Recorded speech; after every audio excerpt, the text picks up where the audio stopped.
Have you been adding videos to your Instagram feed and Instagram story and it just doesn't look sharp and crisp and high quality like you expected it to? Well, today I have a few tips to try to help you get the highest quality video on Instagram that you can. Hey everybody, I'm Josh, and today we're going to talk about how to get good looking videos on your Instagram profile. We have three parts of this that we're going to talk about. The first part is how to get the highest quality video file to start with. One of the best ways to get a high quality video file is to use a DSLR or mirrorless camera like this one here. But you don't need an expensive camera to get a high quality video file for Instagram.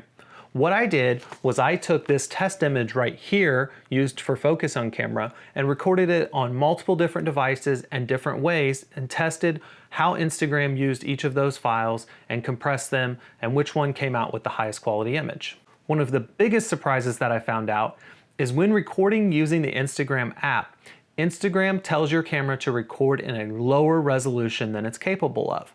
My camera on the iPhone 8 Plus was recording at 720p. The first tip that I have is to record in the iPhone's camera app or another camera app that lets you record in at least 1080p and then add that video to your Instagram feed or Instagram story. This will give Instagram a higher quality video file to start with. The other tip that I have is if you can record on a DSLR camera, all of the video files that I recorded on an external camera like that ended up looking better in the end after Instagram's compression. A lot of the tips out there suggest exporting videos from a DSLR or mirrorless camera at an extremely low bit rate that Instagram says is the ideal video size. They recommend a 1080 by 1080 video at about 3.5 megabits per second. Through my testing, I uploaded multiple different versions from DSLR cameras, including 4K at all the way up to a 50 megabit per second, all the way down to the recommended 1080 by 1080 at 3.5 megabits per second. And from that testing, I was not able to visually see any difference in any of the videos. That lets me know that most likely Instagram compresses the video no matter what file size you give them. So what I would recommend is find a medium in there somewhere that gives you a high resolution, a decent bit rate, and let Instagram have the most information to compress down to the video size since they're going to compress it anyway. Part number two is getting that high quality video file onto your phone without it being compressed. If you're recording this on your iPhone, then it doesn't really matter. The file is already on your phone.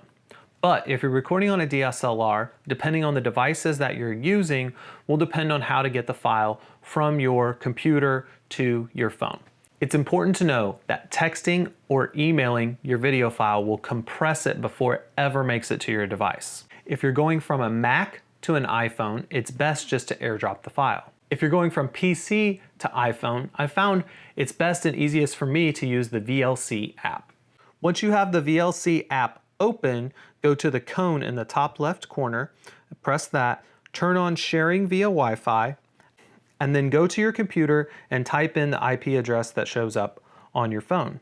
Once you have that open, just drag and drop the video file into the window, and that video file will instantly show up on your phone.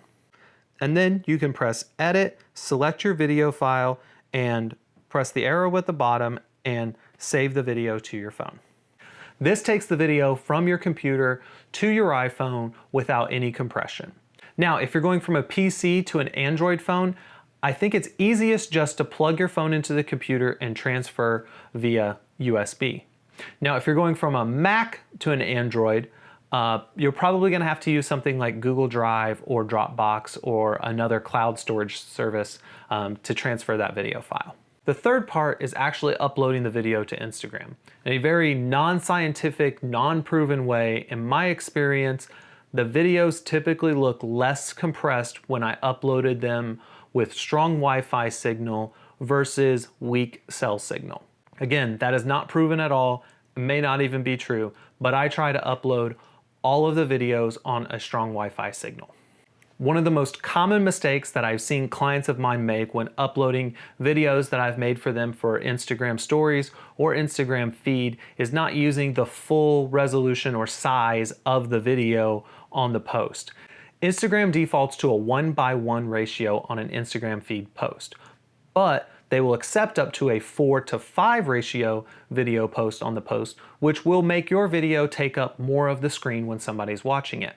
But you have to press the little 2 arrows in the bottom left corner to make that video on its full resolution, and then once you add it, it will fill up the whole screen.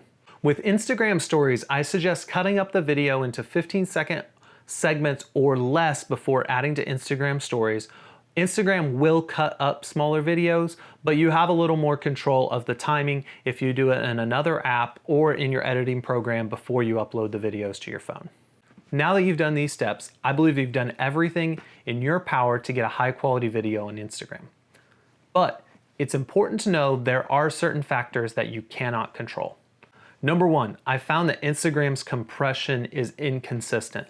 Depending on the environment, uploading over cell network or over Wi-Fi, or many other factors that we probably don't even know, Instagram does not compress every video equally. Throughout my testing, I uploaded the same video to Instagram multiple times. After viewing the video after it was uploaded and compressed, it looks as though Instagram compressed some of the videos differently. This is not something that you will be able to control. One tip is Instagram compression does take some time, so often you need to wait 10 minutes or so to go back and view your video once it's been through compression. Immediately it may look super low quality as Instagram is processing that file. The second thing you cannot control is how the end user is viewing your video on Instagram. If they are in a low connection quality environment, Instagram is going to deliver a lot lower resolution of the video than you originally uploaded and the Instagram compressed to start with. Also, Instagram delivers different quality files to different devices. So purely depending on the device that the end user is using to watch your video can change the resolution and quality that they see. I hope you were able to get a few tips to upload higher quality videos to Instagram. If you think you have any other tips that may be helpful, please leave them in the comments below.